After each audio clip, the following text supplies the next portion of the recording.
পানীৰ কেৰেলাত 22,000 পাইপ ফুটিছে যোৱা 3 বছৰত। পানীৰ পাইপত পাইপটো ফুটিবই, খালি ফুটাৰ লগে লগে গম পাব লাগে যাতে স্কাডাত পানীৰ মেইনটো বন্ধ কৰি দিব লাগে। পানীৰ পাইপ আপোনালোকে গুগল কৰিব, দিল্লীটো ফুটে, কেৰেলাটো ফুটে। যোৱা বছৰ কেৰেলাত 22,000 ফুটিছে পানীৰ পাইপ। গতিকে পানীৰ পাইপ ফুটাটো কোনেও ৰখাব নোৱাৰে, কিন্তু চাইণ্টিফিক বিষয়টো হ'ল যেতিয়া পাইপ ফুটে তেতিয়া পানীটো লিক হোৱাৰ আগতে মেচিন বন্ধ হ'ব লাগে। সেইটোক কয় স্কাডা, যে ইয়াত ফুটিলে কণ্ট্ৰলত গম পাব লাগে, কণ্ট্ৰলে পানীটো বন্ধ কৰি দিব লাগে যাতে মানুহৰ কেজুৱেলিটি নহয়।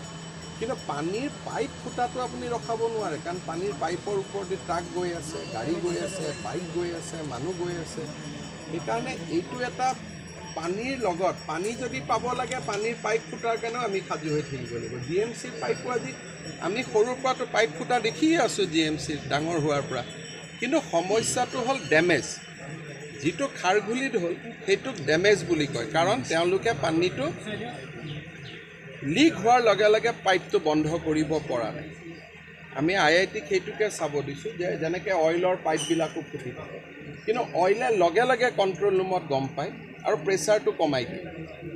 আমাৰ যিটো কাম আমি কৰিব লাগিছিল সেইটোত আমি বিফল হৈছোঁ। অৰ্থাৎ যেতিয়া খাৰঘুলিত পানীটো ফুটি গ'ল, উইদিন 3 মিনিটছ অৰ 5 মিনিটছ পাইপটো বন্ধ হৈ যাব লাগিছিল। পানীটো বন্ধ কিয় নহ'ল, সেইটোৱে চবচে ডাঙৰ সমস্যা। ফুটাটো সমস্যা নহয়, অইলৰ পাইপটো ফুটিয়ে থাকে।